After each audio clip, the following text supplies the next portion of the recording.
What's up, guys? Check this out. Look at this. You guys got to see this. This is Kenosha. If you had told me 9 days ago that they would be removing these roadblocks, I would not have believed you. This place has been quiet as a mouse for over a week. Honestly, I would not have believed it. Check it out. This is this area right over here. I don't know if you can really see it. This is where the car lot got burned down. We got stuff happening over here. If you look down this way, down there, way down there is where people were trying to get into the courthouse. What I want to show you is this.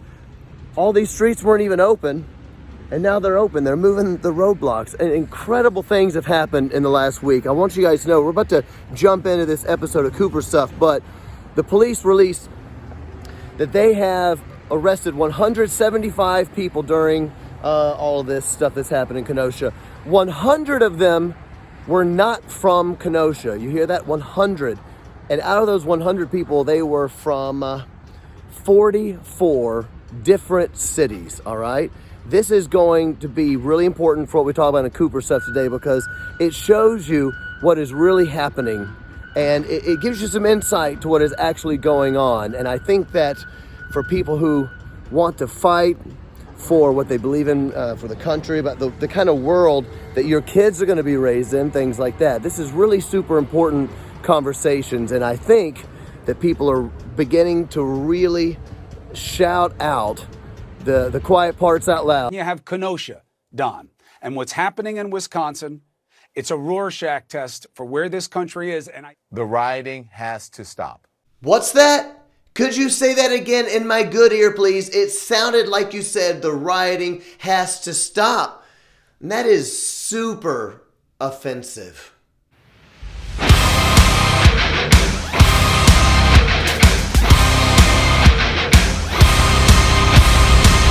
Cooper stuff! Lies, lies, and freaking lies. I have been amazed at what the media has been saying. Watching it, I'm just like, they are so much worse than I thought they even were in the beginning. Here's the deal. All the things we've been talking about on Cooper stuff for several months, people are saying the quiet part so loud now. They are having their like Chris Farley black sheep moment, all right? If you don't know what the Chris Farley black sheep moment is, it's basically, I'll show you in a second, it's basically this really famous scene where Chris Farley's at this, a concert. He's hanging out with all these Rastafarian guys, and all the guys are, smoking out, and he's getting high and he's getting crazy, talking about the stuff. He makes his way onto stage and he starts to say all this crazy stuff, and he finally feels the moment so strongly that he just gets to go for it. And when he finally says what he actually means, everybody freaks out. This is what's happening in America right now. You're saying, I'm the man, Whitey, and you guys are the victims of a tyrannical, racist, oppressive society. That's right. There we go. Man, that sucks! Sucks, true. I'm gonna talk to some people and straighten this out, man. Right? Bunch of bull crap. Right? Yeah! You gotta fight for your right to vote!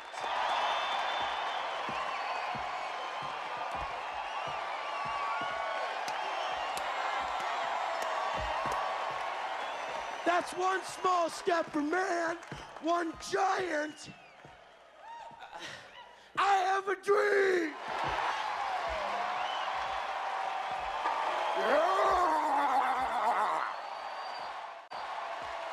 Power to the people.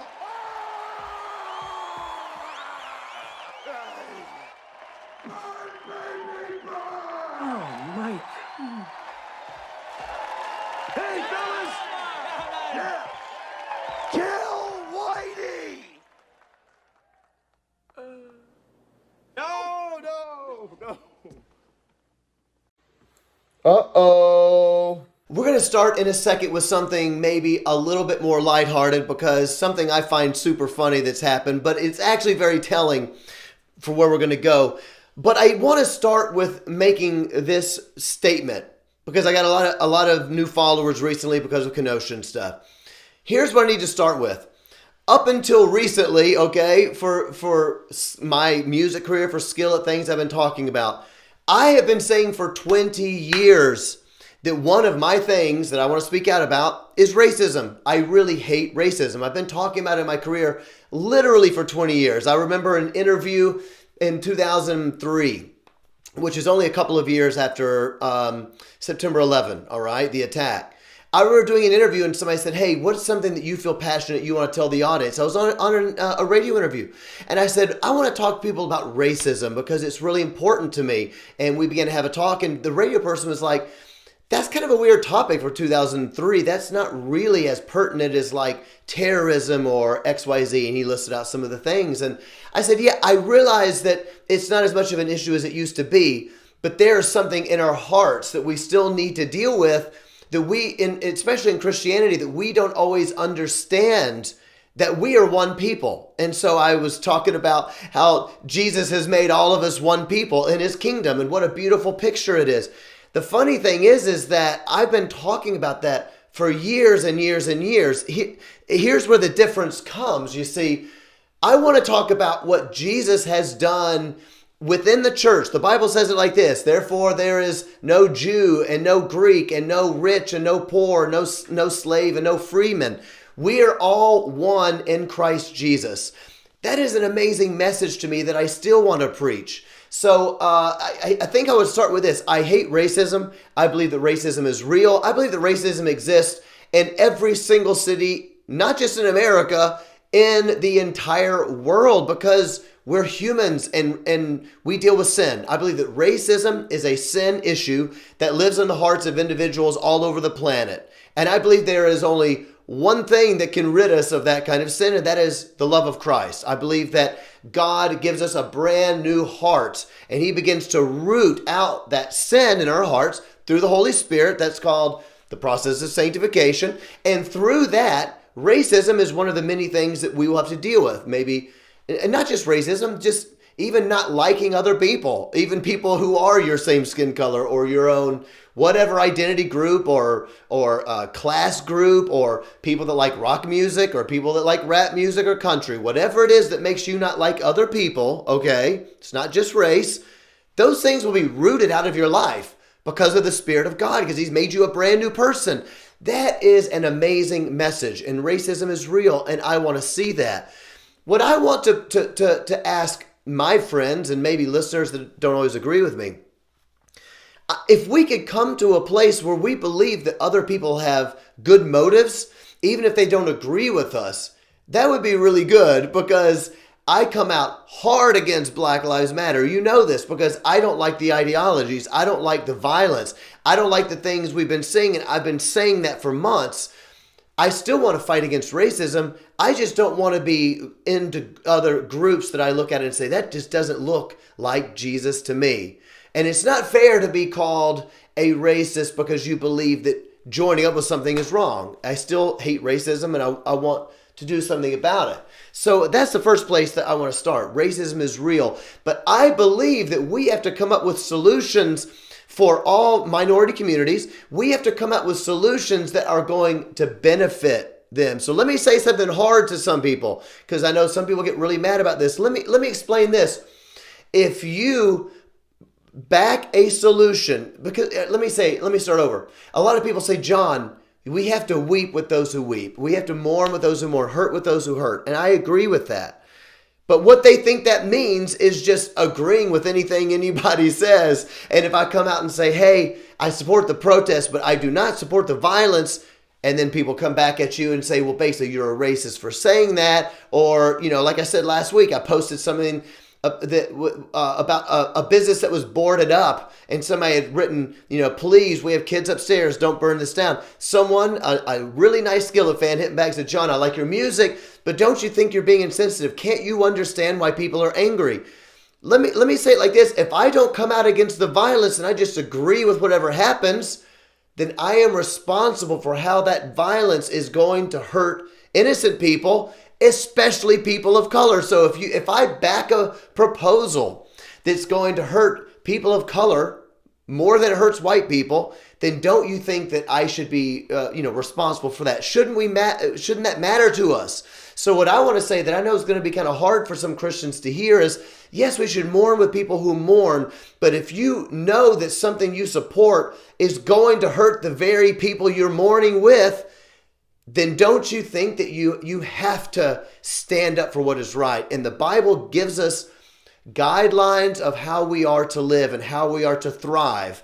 And they are not a complete mystery. And that's why I want to say some of the things that I want to say today that I'm like, this is not going to help people thrive. It's going to hurt people. And if you back it just because you want to look like a good person, then, I know it's hard, but I don't believe that's what a Christian man or a Christian woman should actually do. Okay, so let's talk about some of those things. All right, first we got something kind of lighthearted, but you really should see it, okay? I've tried to stay away from the whole wearing a mask argument. You might remember months ago I did one saying, it's an interesting moment to me that it seems to have, divided upon like political partisan lines. It's just kind of weird. I haven't wanted to talk about it too much because it makes people mad and it's not an ultimate thing to me, but here's the deal.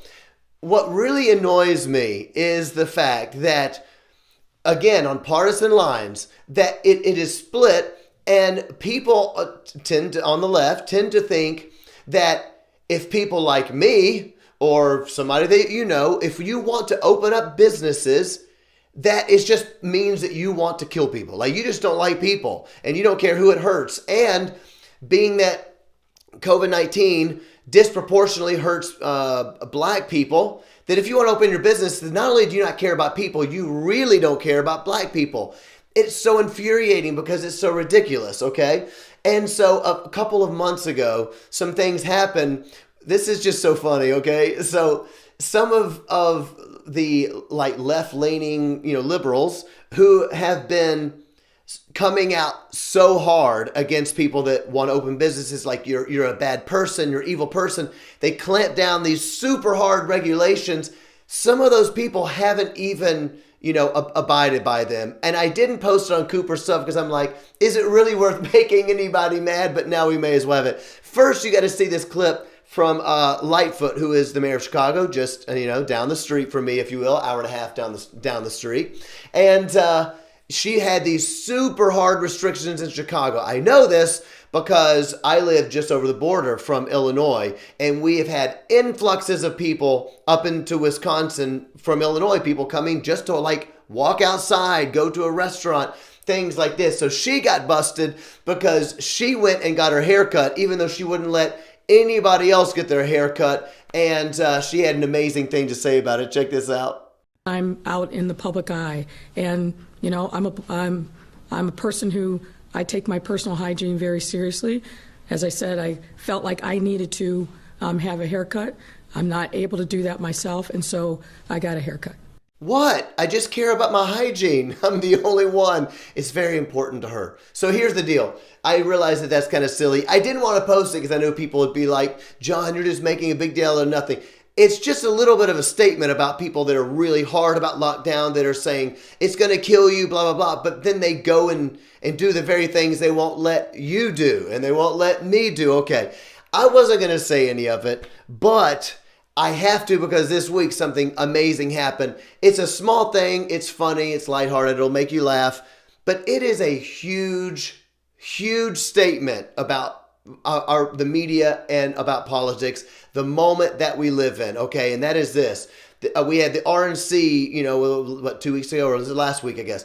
So we had the RNC convention, and Nancy Pelosi, the Speaker of the House, was on TV going off because people at the RNC weren't sitting close together. And they were sitting close together, not social distancing, and most people weren't wearing masks. And so she's freaking out about it. They're ignoring the science, and she's going mental about the whole thing.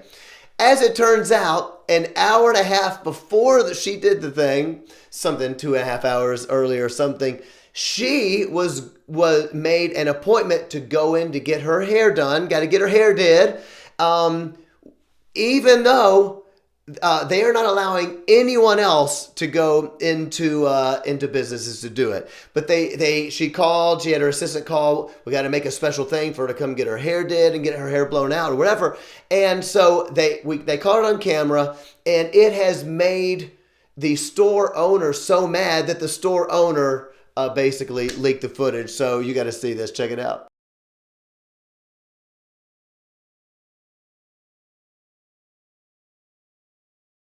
That video clip has brought me an incredible amount of joy this week. Is it that big of a deal? No, but kinda. Let me explain why. It's really funny. Sometimes I'm like, why don't other people see why this is a big deal?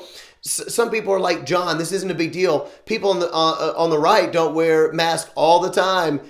That's not why it's a big deal.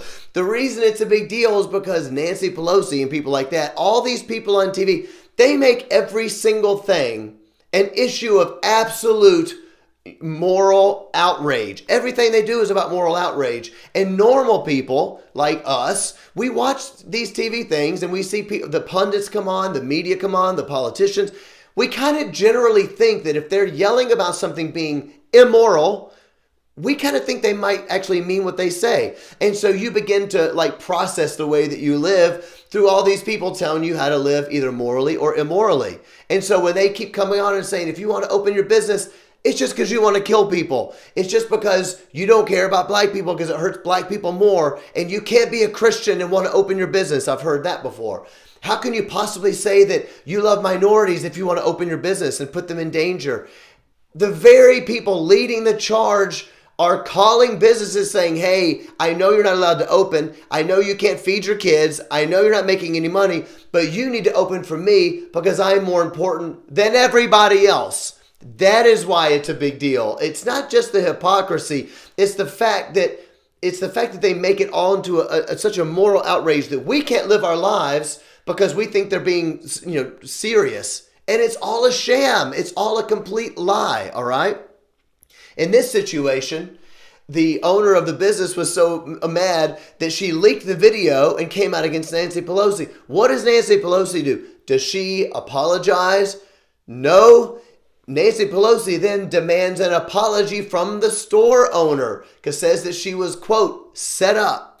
So this is the things we see. As a side note, this is why people like me, I come out really hard against socialism. And this is the reason why. In socialism, they always say they want everybody to live on an equal playing field, but it's not true. What they mean is they want everyone else's lives to suck so the people in charge lives can be awesome. That's what it means. Why? Because the people in charge are the only people who care about their hygiene, apparently. They're the only ones that want to get their hair done. They're the only ones that really need to look good for their appointment today. They're still getting paid. It's incredible stuff to me. This is what socialism does. Now, I've got friends that are socialists. I have Christian friends that are socialists that they are convinced that Jesus was a socialist, which I find to be hysterical. But anyway, I'll leave it at that. So what we're dealing with now is this idea that all of a sudden, all the people that were saying it's immoral, it's immoral, it's immoral, we see that they don't believe what they said to start with.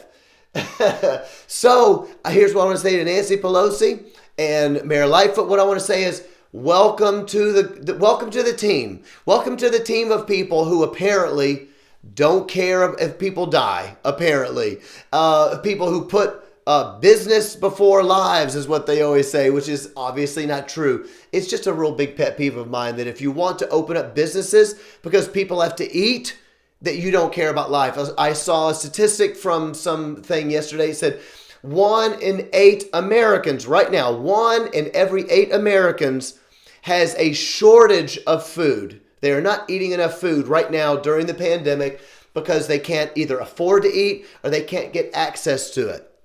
So I say to you, will there be complications of this? Is there like a give and take that we can have in a relationship? Yes. And what I want you to know is the people in charge, when they come on TV and they start saying it's immoral and blah, blah, they don't mean it. Why does it matter to me? Do I care that much about politics? Not really. It matters to me because my original intention of Cooper stuff to teach Christians how to live in our culture. What happens is a bunch of Christians who have good hearts and they love God, they watch this stuff and they go, oh, maybe I'm being an immoral person. Nancy Pelosi said I was being immoral if I want to open my business, and maybe that's not what Jesus would do because Jesus cares about the least of these. And maybe that's not really loving my neighbor if I want them to die. No, the people on TV are lying to you. They don't believe it. Don't trust them. Do not trust them. You just saw it here. That was Nancy Pelosi's Chris Farley moment. All right, on to some more serious stuff. One of the things I do not understand, I've been talking about this for months, honestly, which I'm so naive and I'm so stupid that I did not know this was going to make so many people mad, to be honest with you. Why in the world people cannot condemn the violence? I've been talking about it for months, and I've been saying, look, for the 1,000th time, I support the protest. It's America. You should be able to protest whatever you want to protest. I support you. I've also been saying, I believe we can be doing things better. I want to see Americans thrive, and I want to see minorities thrive. I want to see the disparities in income and economics, blah, blah, blah. The disparities between whites and blacks and minorities, whatever. I want to see those things get better. So we need to be talking about these things. And if people want to protest and they have something to say, I want to hear them. But you have to condemn the violence. Christian people, I am amazed. I'm amazed at how few Christian leaders are willing to say something. And there's several reasons why. The first one that really annoys me, and I'm about to show you why the media sucks, is because they're like, what violence? Remember, they're doing the Austin Powers. Where's that mole? What violence? There's violence across the whole country. Do you disavow the violence from Antifa? That's happening in Portland right now? There's riots. That's a myth that's being spread only in Washington, D.C. About Antifa in Portland? Yes. Yeah, democratic cities are in chaos right now. Is this what you want from Joe Biden? And they're going to take your country away, and they're taking down the statues. And Crime is rising as they defund police. Oh, my gosh, it's so bad. And they get defunding police. It's like... and Where? What? Where's that mole? Too many see the protests as the problem. No, the problem is what forced your fellow citizens to take to the streets: persistent and poisonous inequities and injustice. And please, show me where it says that protests are supposed to be polite and peaceful. No one would make that connection. But wait for my new personal favorite, because it happened right here in Kenosha, right down the street when it was all being set on fire. Check out this video and read the bottom of the screen here. You're going to love it. Seeing Laura, what you're seeing behind me is one of multiple locations that have been burning in Kenosha, Wisconsin. Fiery, but mostly peaceful. Anyway, so that really has made me laugh. So at first you had this just denial that any violence was happening. I've tried to talk about it in my podcast because I kept researching, and I've said it before, and now that I've seen it in my town, I can tell you it is nuanced in the fact that the places that are not violent really are peaceful. There's like nothing going on. But where the violence is happening, it's super, super bad, and there's tons of destruction. So what we saw now, the media finally came out, and I just got to show you this clip because this has been an argument back and forth, and there's been all this. It's a right-wing conspiracy that there's violence going on. All they care about is the violence. Finally, it's being said out loud now, but you have to read between the lines to hear what they're saying. You have to listen. You have Kenosha, Don. And what's happening in Wisconsin, it's a Rorschach test for where this country is, and I think it probably represents the biggest threat to the Democratic cause. What you said, what's happening in Kenosha, is a Rorschach test for the entire country. And I think this is a blind spot for Democrats. I think Democrats are ignoring this problem or hoping that it will go away. And it's not going to go away. But guess what? The rioting has to stop. Chris, as you know and I know, it's showing up in the polling. Mm-hmm. It's showing up in focus groups. It is the only thing right now that is sticking. What's that? Democratic cities are in chaos right now. The rioting has to stop. Democratic cities are in chaos right now. The rioting has to stop. Okay, I find that particularly annoying because I'm like, I know I'm not crazy. It just happened here. But here's what you got to catch. This is what is so infuriating, is to see these people on TV that act like they're 100% we love people. We're just being honest, and we know what's moral and what's immoral, and they're the arbiters of all things righteous, and they just completely lied to you. And then they flipped their positions. Why? I'm sure you heard it, because it's beginning to show up in the polls. In other words, people are really caring about this, and we're starting to get focus groups, and they're starting to try to say that maybe things are turning, and because of that, the rioting really has to stop. So that happened. Guess what happened the next day that I'm particularly thrilled about, to be honest with you? Rioting is not protesting. Looting is not protesting. Setting fires is not protesting. None of this is protesting. It's lawlessness, plain and simple. And those who do it should be prosecuted. Welcome to the party. Jump in, the water is warm. I mean, now that is some just uncompassionate, mean, rigid, racist stuff that Joe Biden's saying now. And so, welcome to the team where you get to be called names. Here's what I want to know. Is it okay now? And I'll say this to some of my friends out there who are not Christians or who are more on the liberal side of Christianity. I have a question for you, and I really mean it. Is it okay now for me to say that I hate the violence? Is it okay to say that we hate the violence now that Joe Biden is forced to say it the day after Don Lemon suggested that he really needed to because it was hurting the polls? Amazing thing is just, I read it on Cooper Stuff a couple weeks ago. 2 weeks ago, I read an article. I can't remember where I told you that was from. Was it New York Times? Can't remember. But where they're saying now that the word rioting is actually a racist term. You're not allowed to use the term rioting anymore. So Joe Biden used the term rioting, so now he's doubly bad. This has kind of created a thing. Here's the deal. I'm actually glad he said it. I don't know if he means it or not. Doesn't matter to me, because I think in principle, you have to be able to condemn the violence. You have to condemn the bad stuff that is actually happening. You have to recognize that it's happening so that we can begin to have a conversation about how to move forward. So to tell you the truth, I'm very glad about that, but I think that we kind of saw where the media was kind of like, this isn't a big deal. Everybody's making a big deal. Oh, it's so bad. And now they're like, hey, it's really bad. We should care. Yes, we should. People are really getting hurt.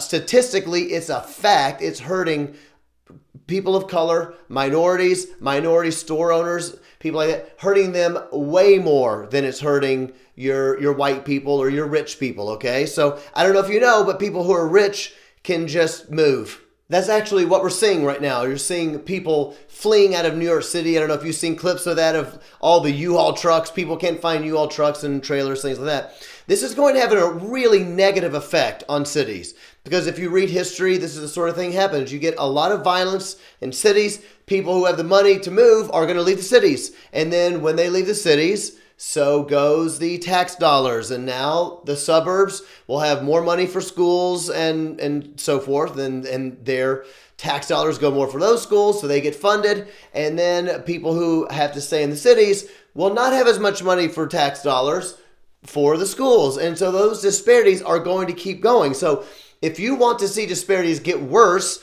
the way to do it is to act like this violence isn't happening, okay?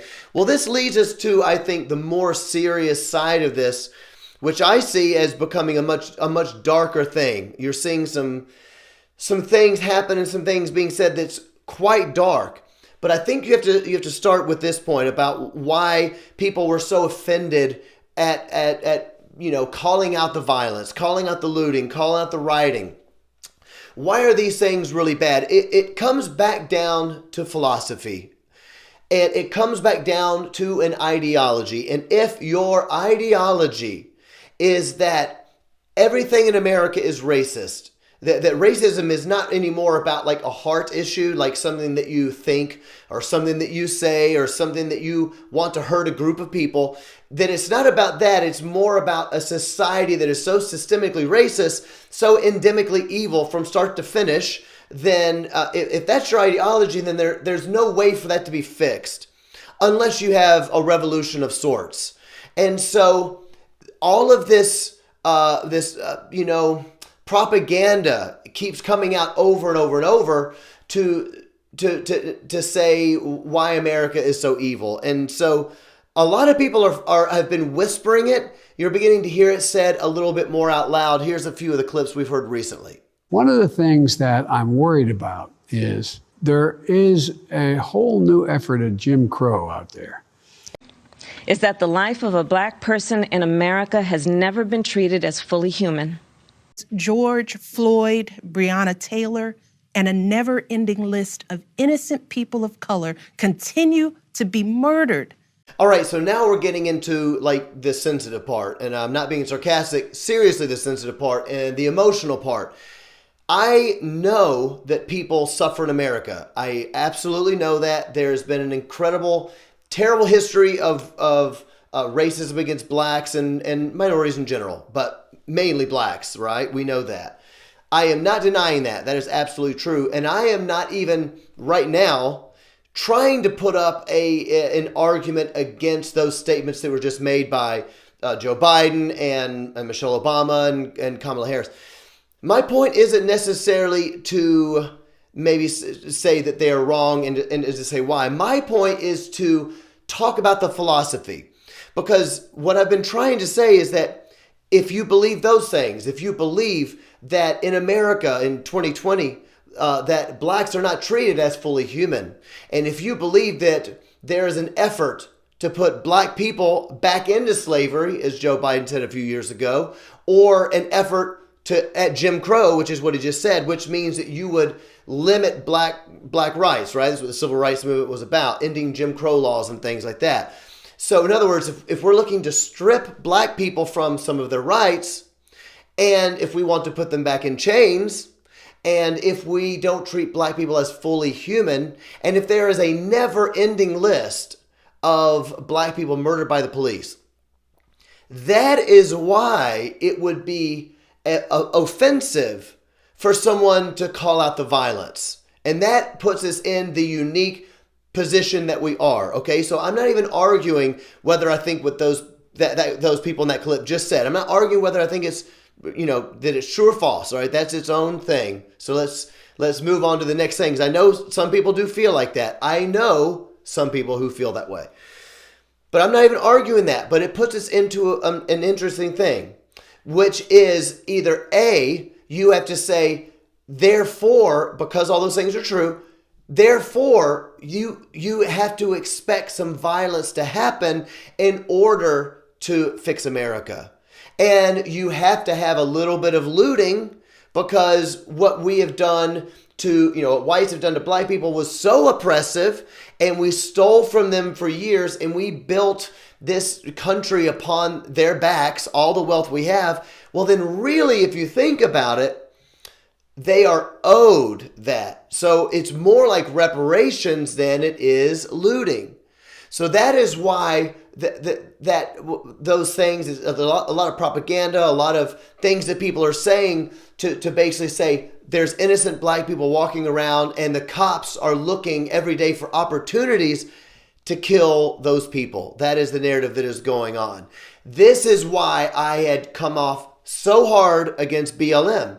This is the founding tenet of BLM, is that there is state-sanctioned violence against blacks. We're the genocide of black people in American life. So then you have to ask yourself the question from a philosophical standpoint, if that is true, then is the violence okay? And that kind of puts us into this situation that we're in right now. A couple of weeks ago, I played for you a clip about the reparations. Remember the girl that was like, I don't mind if people come into Chicago and loot. That's just reparations.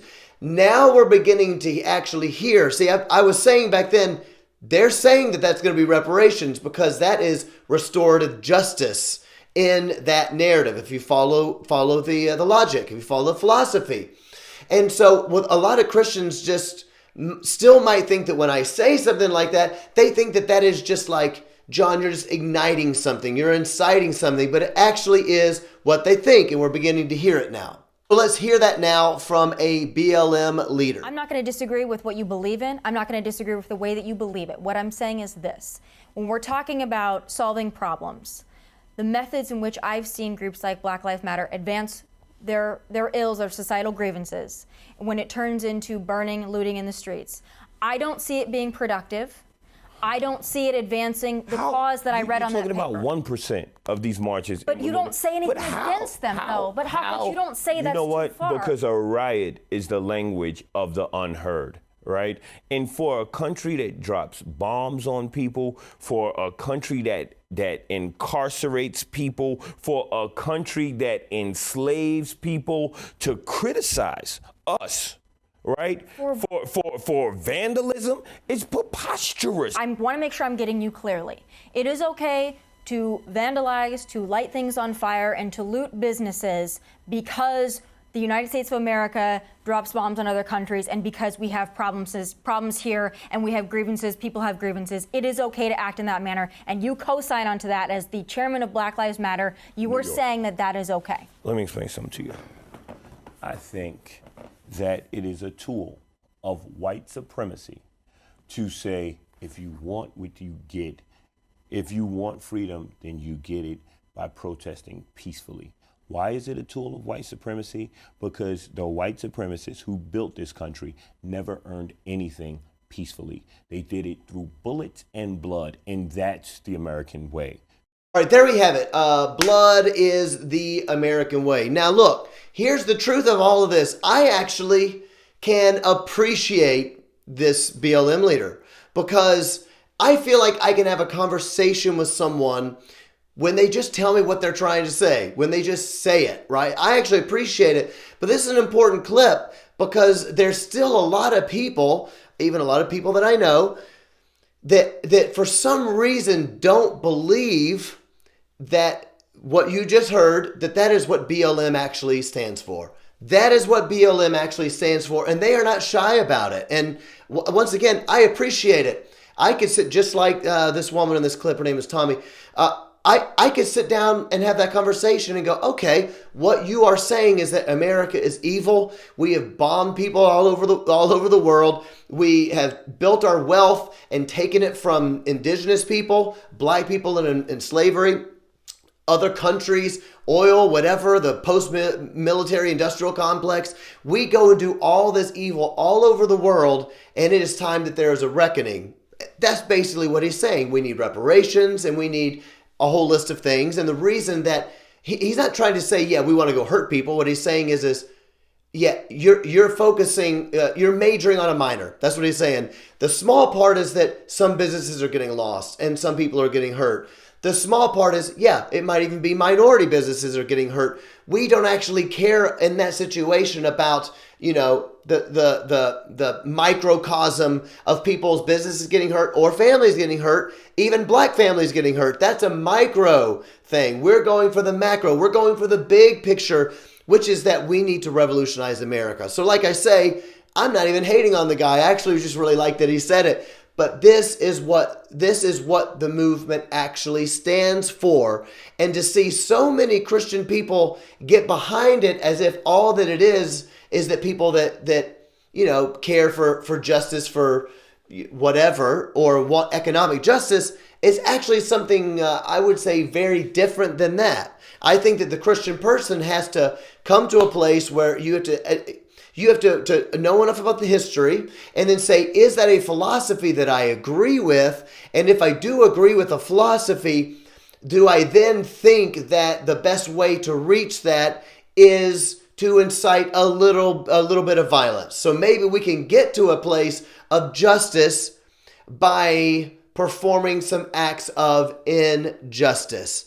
I would say as a Christian person, that to me makes the argument very simple for me. And that is why I say, hey, we have to condemn this violence. And that's why it's so annoying when people just write it off as a racist argument. Or now we're faced with the fact that the left, meaning Joe Biden's running for president, has also come out and said something against the looting and against the fires and yada, yada, yada. So now we're faced with this big situation. People are beginning to say the quiet parts out loud. I think I have another clip of this.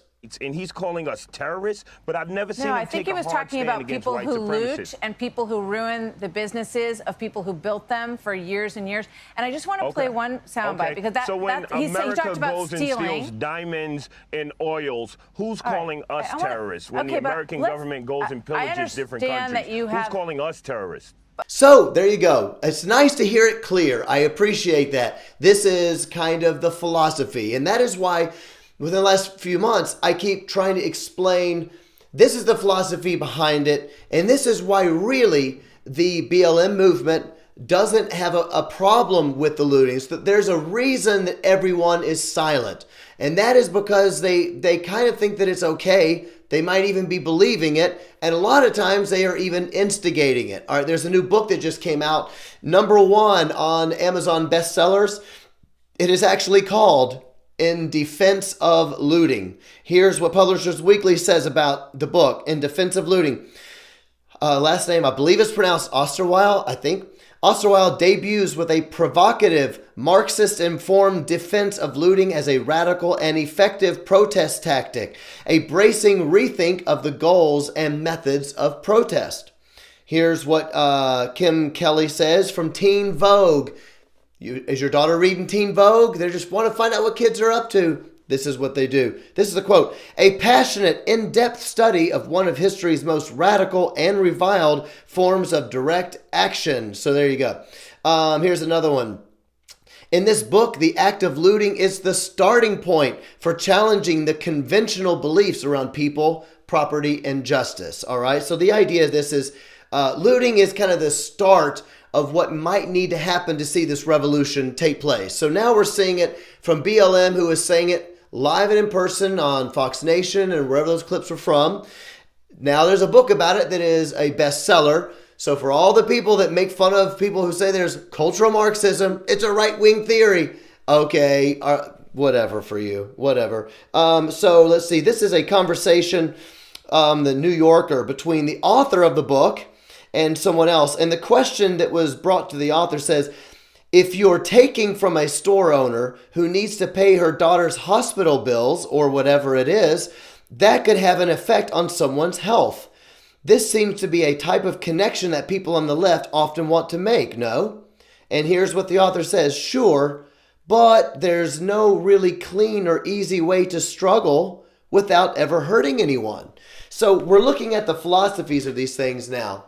You're really getting down to it. It is not a mystery anymore. So this is what I would want to say to Christian people who are going, where do I fit in all of this? Because I do care about racism. I don't want to be on the wrong side, and they're confused about it. What I would say is this. It's not a secret any longer what these organizations stand for. You may decide that you really like it. I don't. I don't believe in looting. I don't believe in violence. And when I look at it, I say all of this is going to hurt poor communities more than it's going to hurt other people. It already is. Statistically, it's a fact that it's for minority store owners, it is hurt by far disproportionately from actually hurting white store owners. It hurts white store, everybody else. But it's disproportionately hurting minority cultures. So I can't support it for those things. Here is the last part, which is the really sad part of what we're talking about, Dan Cooper stuff. For the quiet parts out loud, the truth coming out, which is if you believe the philosophy, if the philosophy leads you to believing that there will have to be some sort of revolution, then probably you will think that in a revolution there will be some amount of people hurt. As I said, that's the reason that no one's really saying a lot about the damage it's doing. It's kind of like, yeah, they're like casualties of war. That's basically what they're saying. Yeah, you got to win the war. We don't want to lose anybody, but some people are going to have to suffer for the cause. If all this keeps going, then what you are going to get is going to be extreme violence because it will end up in anarchy. And then you've also got all these different groups being co-opted. And that is why, for me, as a Christian, as a follower of Jesus, as someone that wants to see true biblical justice, and that includes racial justice, that includes, I hope, seeing communities of color thrive in this country and get a great education and get great jobs and yada, yada. Mostly what I want to see is the church rise up, right? The true church of Jesus. All of us, that we are all one people. There's no slave, there's no free. We are one, brothers and sisters in Christ. That's what I want to see most. I can't support this because I believe it will lead to extreme violence. It already has. I'm going to show you some clips. extreme violence, because all these different agendas are coming together into anarchy. And that's what I think it's about. You see, I don't think it's just going to lead to extreme violence. I believe that all of this stuff has already made us more divided than we were. If you go back and you watch even President Obama, when he was running for office, his first term was asked, if you don't win, do you think it will be because of racism? And he said, no, I think that we're past that time. If you go back to 20 years ago, you will not see people, as I already said in my interview I did in 2003 or 4, I can't remember which one it was. People are like, no, we've come a long way in our racial stuff. And we got a long way to go, but we've come a long way. That's not the biggest thing going on. But here we are in 2020. It is the biggest thing going on. If we keep breaking up into these groups, it's going to not just lead to incredible violence, it's going to lead to even more division. And that's why I'm going to show you these things. Then I'll end with a brief note.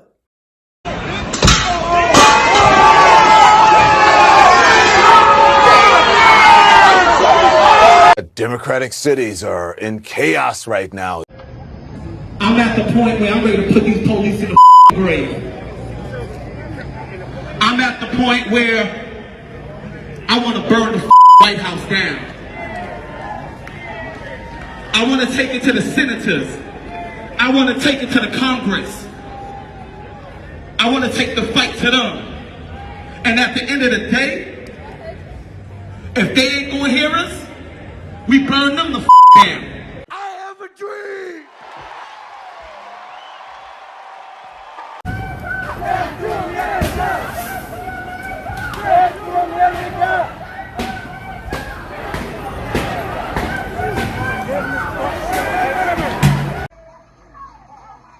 If you kill one of ours, it's time for us to kill one of yours.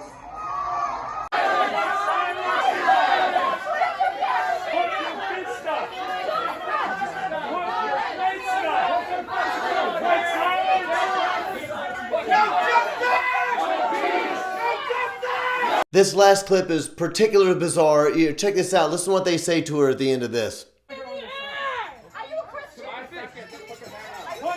Are you a Christian? Instead, maybe are you a Christian? I'll kill you. I have no idea what's going on. There's no way to even comment on that last one. It's so bizarre, but it will lead me to a thought that I want to share in 1 second. Look, as I end up this podcast, here's the thing.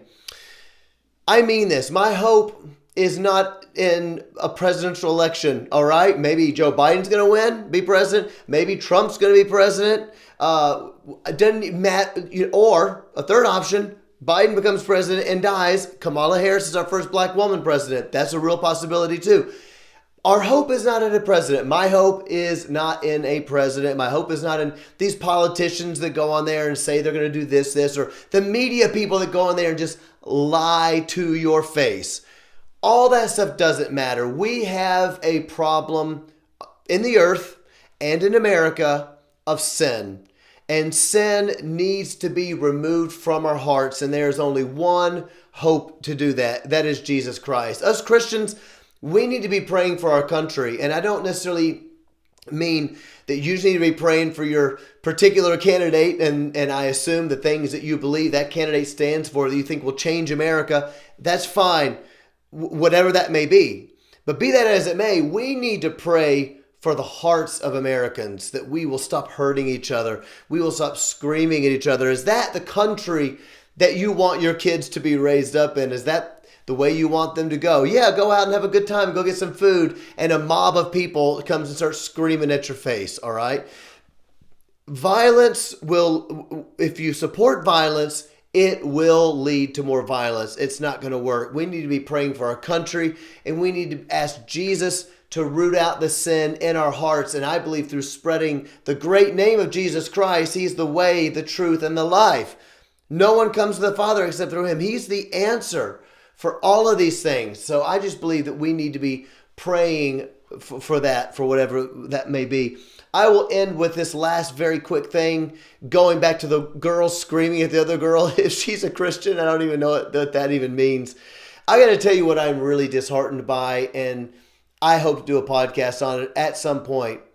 I am extremely disheartened at how few Christian leaders on a platform are standing up against this violence. And I am even more dismayed, as I've shared before, at how many of our Christian leaders are now, they want to be on the right side. They want to be, they want to do something with justice. And they don't know what to do. So now we are just recreating what the gospel even means. And it is quite bizarre to see. If you don't know what I mean, then just don't worry about it. If I left you in confusion, all that I'm trying to say is that we are now starting to see a lot of our Christian leaders and pastors create a new idea of why Jesus came to earth. And in that new idea they're creating, it is to do only with oppressors and oppressed people. And it is ignoring the fact that Jesus came to earth for all sinners. He came for even for rich white people, if you can imagine such a thing. Jesus Christ came to earth for sinners to set you free from the oppression and slavery of sin, not from the oppression of other people who don't look like you or don't, or who make more money than you or don't agree with you about politics or whatever that may be. I am really dismayed about it. I hope to do a podcast on it at some point. But for now, I challenge you and I challenge me. Try to go love people that don't agree with you. Believe me, I got plenty of people in my life that are not going to agree with this podcast right up in here, but I have to share it because I don't see how we think we can reach justice by doing acts or supporting acts of injustice. We got to have principles. Thanks so much for watching Cooper Stuff. Are you a Christian? Are you a Christian? No one would make that connection. Read the Bible.